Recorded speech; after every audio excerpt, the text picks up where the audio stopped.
नमस्कार. माझं नाव पद्मकुमार जिनास सागोरे. मी सामाजिक कार्यकर्ता आहे आणि मी अगोदर म्युन्सिपल कॉर्पोरेशनमध्ये गार्डन डिपार्टमेंटमध्ये मोठ्या पदावर होतो आणि त्या गार्डन डिपार्टमेंटमध्ये मुंबईभर मी झाडं लावली आहेत. त्या झाडाचा लोकांना फायदा झालेला आहे.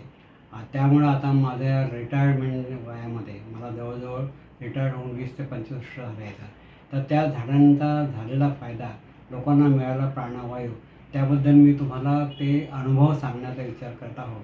तर माझा अनुभव तुम्ही बघावा आणि त्याप्रमाणे तुम्ही करावं, तर लोकांना प्राणवायू मिळेल, लोकांचं स्वास्थ्य चांगलं होईल आणि त्याप्रमाणे ती झाडं वाढतील आणि आपण जे खूप प्रकारे आपण जंगलतोड होत आहे ती आपण कमी करू शकू. वाचनात आले आहे की झाड आपण रोपट्यापासून त्याची जर काळजी घेतली तर तो आपल्याला आपण जन्मापासून तर मरणापर्यंत तो आपल्याला मदत करतो आहे.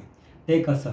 एका ठिकाणी मला वाचण्यात आलेलं आहे की इवलंसं झाड, इवलंसं रोपटं, छोटंसं रोपटं ते काय म्हणतं? छोटंसं रोपटं म्हणतं आहे की तू मला जगवलंस, मरू नाही दिलं, तर मी तुला जगवण्यास माझं करेल. मला फक्त काय पाहिजेत? ओंजळभर पाणी पाहिजेत.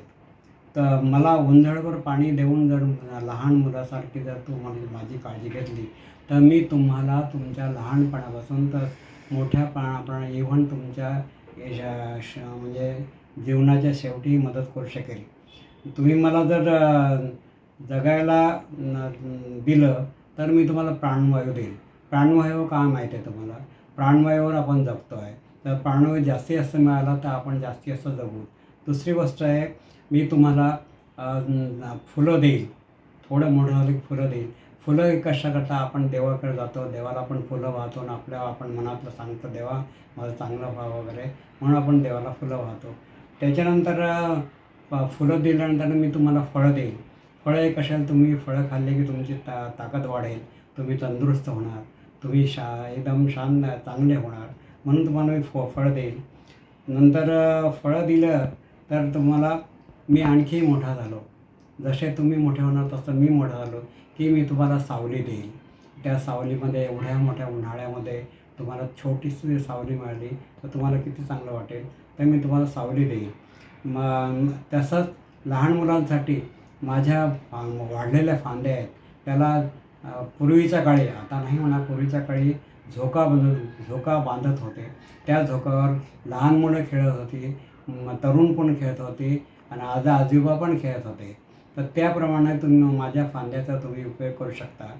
त्यानंतर आपल्याकडे जे पक्षी येतात, तर पक्षी तुमच्या आवडीचा पक्षी असेल त्याला मी राहण्यासाठी खोपा करून देईल. खोपा म्हणजे पक्ष्याचं घरटं करून देईल, त्यामुळे तो पक्षी त्या घरट्यात राहू शकेल. नंतर त्याच्यानंतर मी तुम्हाला औषध देईल. तुम्हाला माहिती आहे, प्रत्येक झाडाचं काही ना काहीतरी वैशिष्ट्य असेल. त्या झाडामधून तुम्हाला औषध मिळतं आणि ते औषध घेतलं की तुमचं आयुष्य चांगलं होईल.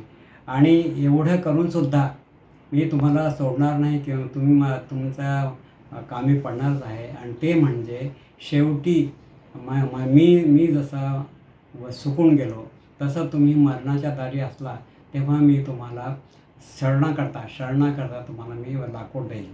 त्यामुळं झाड हे अत्यंत उपयोगी आहे, याची तुम्ही हे करावं. ही जी मी तुम्हाला कविता ऐकवली ना, त्या कवितेचा अनुभव मी घेतलेला आहे. मी गार्डन डिपार्टमेंटमध्ये लहान झाडं वाढवली नर्सरीमध्ये. ती रोपटी मी रस्त्यावर लावली. रस्त्यावर लावल्यानंतर त्याला ट्रिगार्ड करून त्याला मोठी केली. मोठी केल्यानंतर मोठी झाल्यानंतर तिने आपल्याला रस्त्यावर लावणारी झाडं असतात ती सावली देतात. ती सावली तुम्हाला मी आज दिलेली आहे. आणि आपल्या सोसायटीमध्ये किंवा इतर ठिकाणी आपण जे फळझाड लावतो त्या फळझाडाची तुम्हाला माहिती सांगणार आहे. फुलझाडाची माहिती सांगणार आहे. औषधाबद्दलसुद्धा माहिती सांगणार आहे. आणि इतर जी माहिती आहे, जी माझा अनुभव आहे, जी माझ्याकडे आहे, जी तुमच्या कामी येणार आहे, ती सर्व माहिती मी तुम्हाला व्हिडिओच्याद्वारे पाठवत जाईल.